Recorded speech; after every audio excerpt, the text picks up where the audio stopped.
आज के छोटे से वीडियो में बात करने वाला एक बहुत ही इंपॉर्टेंट टॉपिक के बारे में, एक ऐसे टूल के बारे में, एक ऐसे औजार के बारे में कि अगर आप इलेक्ट्रिकल इलेक्ट्रॉनिक के स्टूडेंट हैं तो आपको इसे यूज़ करना, इसे बनाना आना चाहिए। जिस तरीके से साइकिल चलाना आना, बाइक चलाना आना एक स्किल सेट है, उसी प्रकार से फेजर डायग्राम को अच्छे से बना पाना आना ये भी एक स्किल सेट है। इसकी मदद से आप किसी भी इलेक्ट्रिकल मशीन को, किसी भी इलेक्ट्रिकल सिस्टम को, किसी भी कॉम्प्लेक्स इलेक्ट्रिकल सर्किट को आप अच्छे से तरीके से जो है एनालाइज कर सकते हैं। उसके बारे में काफ़ी सारी इंफॉर्मेशन आप बता सकते हैं। पावर फैक्टर के बारे में बात कर सकते हैं, वोल्टेज करंट किस तरीके से जो है लीड लैग कर रहा है। और अगर हम न्यूमेरिकल पॉइंट ऑफ व्यू से बात करें तो आपको ऐसे बहुत सारे न्यूमेरिकल मिल जाएंगे जिसको अगर फेजर डायग्राम के अप्रोच से सॉल्व करते हैं तो चीज़ें आपकी बहुत आसान बन जाती है। क्योंकि आपको इसका इंपॉर्टेंस समझ में आ गया तो मैं आपको बता दूं कि सिर्फ इस पर एक वीडियो बना के मैं नहीं छोड़ने वाला हूँ। इस पर कंप्लीट सीरीज हम लेकर के आएंगे जहाँ पे डिफरेंट मशीन के पावर फैक्टर किस तरीके से बनाई जाती है, चाहे इंडक्शन मशीन है, सिंक्रोनस मशीन है या ट्रांसफार्मर की बात कर रहे हैं, तो सबको जो है डिफरेंट केस लेकर के जो है हम लोग बनाएंगे और आपको एक अच्छी अंडरस्टैंडिंग प्रोवाइड करेंगे। आज की इस वीडियो में हम लोग बात करने वाले हैं, आपके फाउंडेशन को बिल्ड करेंगे और बताएंगे कि ये फेजर डायग्राम होता क्या है, इसको किस तरीके से बनाई जाती है, और साथ ही साथ हम लोग कुछ बहुत सारे बेसिक सर्किट लेंगे और उसके फेजर डायग्राम बना करके देखेंगे। तो अगर आपको ये सारी बातें जानना है तो इस वीडियो को देखते रहें। आपको कुछ नहीं आता तो कि आप बहुत कुछ सीखने मिलने वाला है। तो क्या है ये फेजर डायग्राम? एकदम सिंपल लैंग्वेज में आपको बताया तो ये ग्राफिकल रिप्रेजेंटेशन है, पिक्टोरियल रिप्रेजेंटेशन है। जब एक से ज़्यादा अल्टरनेटिंग क्वांटिटी को हम एक ही प्लेन में रिप्रेजेंट करते हैं तो उसे ही जो है हम फेजर डायग्राम कहते हैं।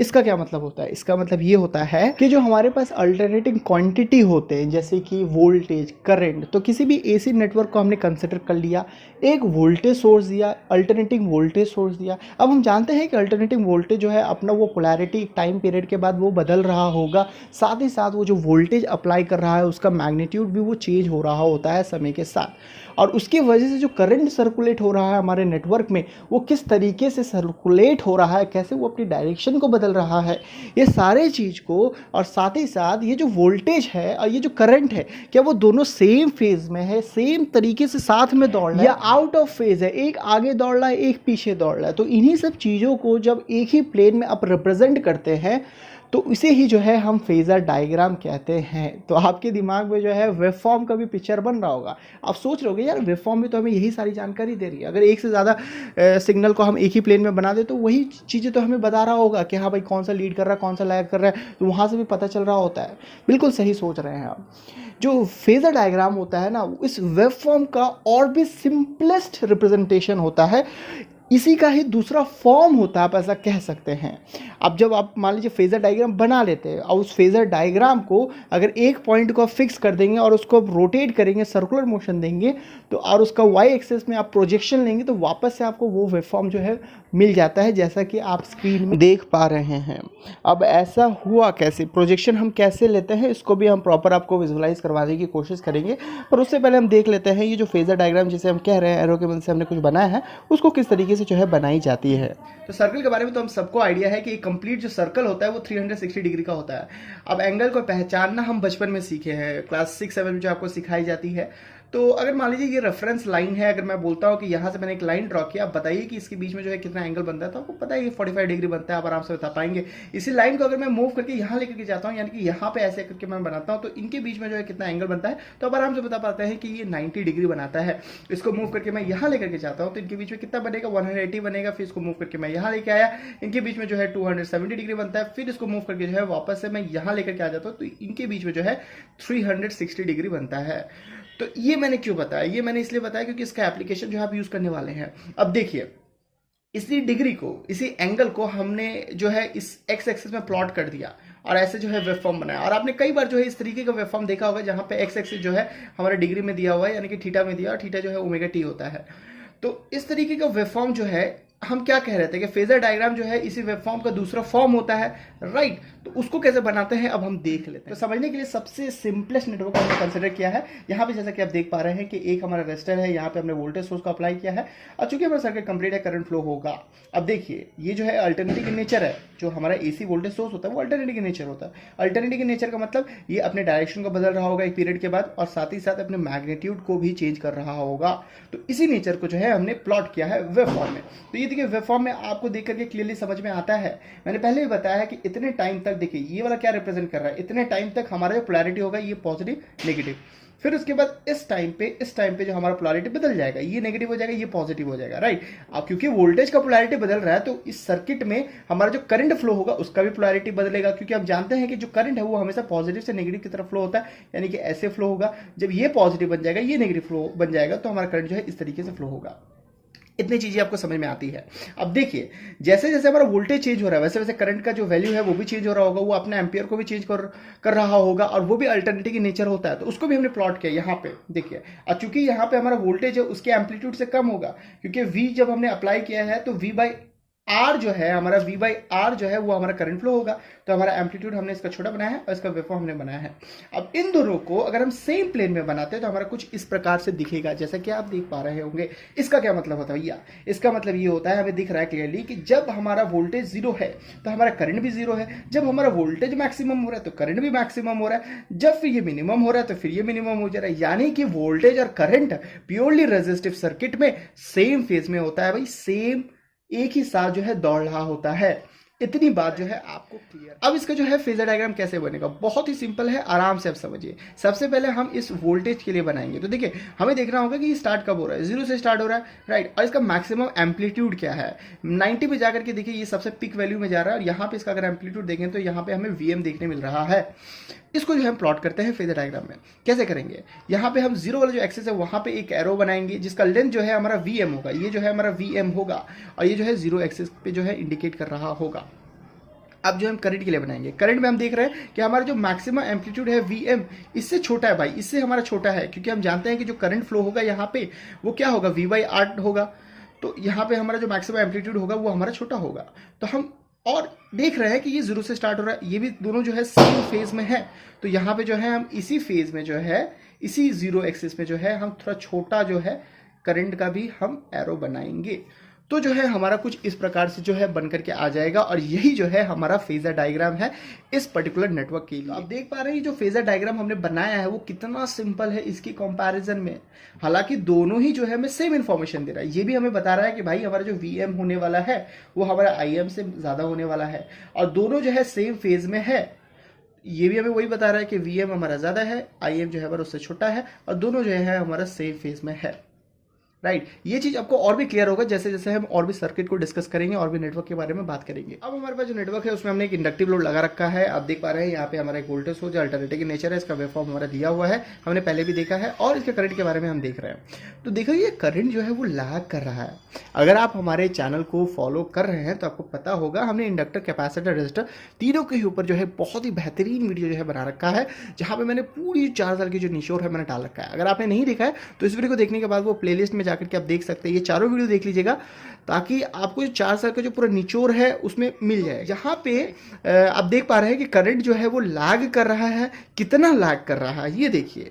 जब हमारा वोल्टेज 90 में पहुंच रहा था तो उस समय मैक्सिमम हमें मिल रहा था, तो फिर हमने देखा कि यहाँ पे 90 में तो ये स्टार्ट हो रहा है, यानी कि 90 डिग्री यहाँ पे फेज शिफ्ट है, और फेज शिफ्ट है ये क्या है, पीछे है, यहाँ पे मैक्सिमम हो रहा है तब यहाँ पे स्टार्ट हो रहा है ये। तो इसका हम फेजर डायग्राम कैसे बनाएंगे, बहुत ही ईजी है। यहाँ पे वोल्टेज को देखिए, जब ये जीरो हो रहा था, राइट, जीरो हो रहा था तब हमारा ये स्टार्ट हुआ, तो हमने जैसा पिछली बार देखा था उस तरीके से हम बनाएंगे। इसका जो हम लेंथ रखेंगे वो हमारा VM रखेंगे, इसका जो मैक्सिमम एम्पलीट्यूड है। करंट को क्या करेंगे, करंट हमारा चूंकि लैग कर रहा है, कितना लैग कर रहा है, 90 डिग्री लैग कर रहा है, तो हम इसको पीछे बनाएंगे। देखिए बहुत ही समझना ईजी है, क्लॉकवाइज एंटी क्लॉकवाइज ये सब जो है बहुत कंफ्यूजन क्रिएट करते हैं। ऐसे समझिए कि यहाँ पे हमने वोल्टेज को बनाया, अब चूंकि ये पीछे है, लैग कर रहा है, तो हम पीछे बनाएंगे। अगर आगे होता, लीड कर रहा होता तो हम आगे बनाते, ऊपर बनाते, तो हम नीचे की तरफ बनाएंगे इस तरफ, क्योंकि ये पीछे है, नीचे की तरफ बनाया, एंगल कितना होगा, 90 होगा। तो ये हमारा बन करके आ गया हमारा फेजर डायग्राम इस प्योरली इंडक्टिव लोड के लिए। तो आपको समझ में आ गया कि प्योरली इंडक्टिव लोड के लिए फेजर डायग्राम कैसे बनाते हैं, कितना आसान। हमारे नेटवर्क में जो कैपेसिटर को हमने करके रखा है प्योरली कैपेसिटिव लोड है। यहाँ पे आप देख पा रहे हैं कि ये जो वोल्टेज सोर्स है इसका वेवफॉर्म कुछ इस प्रकार के दिख रहा है, आपको पता है ये कैसे दिखता है। और फिर हमने यहाँ पे करंट दिखा, करंट किस तरीके से फ्लो हो रहा था उसका प्लॉट किया, देखा यहाँ पे ऐसा था, यहाँ पे करंट जो है लीड कर रहा था। जब यहाँ पे हमने देखा कि ये जीरो है, देखिए ये जब हमारा जीरो था तो हमारा जो है करंट का वैल्यू हमें मैक्सिमम मिल रहा था, तो ये जो हमारा करंट हम देख रहे थे कि हमारा वो लीड कर रहा था, कितना लीड कर रहा था। यहाँ पे जब हमने देखा कि ये 90 हुआ, मैक्सिमम हुआ, तब हम देख रहे हैं कि ये 90 पे ये जीरो हो रहा था, तो 90 डिग्री यहाँ पे फेज शिफ्ट है, मतलब पर यहाँ पे करंट जो है हमारा वो आगे है, वो लीड कर रहा है। तो इसका एक ही प्लेन में जो है आप वेवफॉर्म देख लें, और इसका हम कैसे बनाएंगे, यहाँ पे जो है हम इस तरीके से जो है वोल्टेज को हमने रखा, और चूंकि ये लीड कर रहा है यानी कि आगे है, करंट आगे है, तो उसको ऊपर की तरफ बनाएंगे, राइट। कितना एंगल है इनके बीच में, 90 है। तो इस तरीके से हमारा कैपेसिटर का भी कैपेसिटिव लोड का जो है फेजर डायग्राम बनता है। तो आपको ये तीनों का ही जो मैंने बताया, रेजिस्टिव लोड के लिए, प्योरली इंडक्टिव लोड के लिए और प्योरली कैपेसिटिव लोड के लिए, इसका जो फेजर डायग्राम है इसको आपको जो है याद रखना है। आपको याद क्या रखना है, मैंने आपको चीजें एकदम बढ़िया तरीके से समझा दी है, तो आपको ये हमेशा याद रहनी चाहिए। अब यार आपकी पूरी जो फाउंडेशन है वो तैयार हो गई है, आपकी बेसिक पूरी स्ट्रांग हो गई है। अब जो है इस फेजर डायग्राम के साथ आप खेल सकते हैं। कुछ सर्किट को लेकर के हम देख लेते हैं, उसका फेजर डायग्राम बना करके देखते हैं।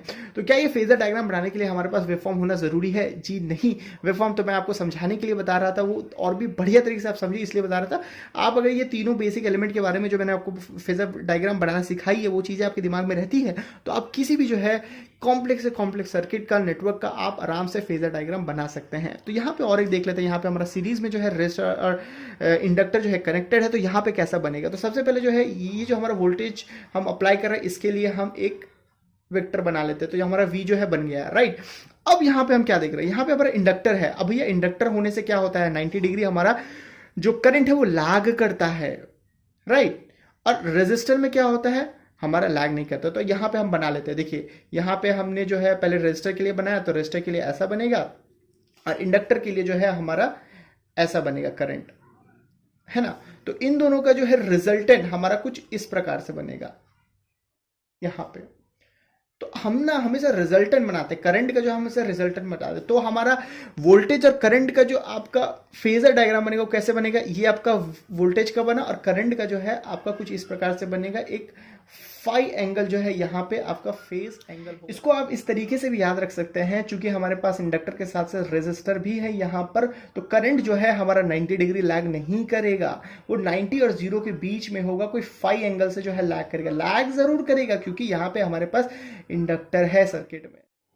अब देखिए इसके लिए देख लीजिए, यहाँ पे जो है क्या देख रहे हैं कि यहाँ पे वोल्टेज सोर्स है, हमारा इंडक्टर और ये जो कैपेसिटर है ये पैरेलली कनेक्टेड है। तो यहाँ पे क्या होगा, देखिए हमने पहले जो है एक वेक्टर बनाया इसके लिए, वोल्टेज के लिए, इसको रेफरेंस पकड़ा है। अब इंडक्टर के लिए क्या होता है, इंडक्टर के लिए हम जानते हैं करंट जो है लैग करता है, पीछे होता है। कितना पीछे होता है, हमारा 90। तो यहाँ पे हमने 90 एंगल पीछे इसमें हमने एक वेक्टर बनाया करंट के लिए।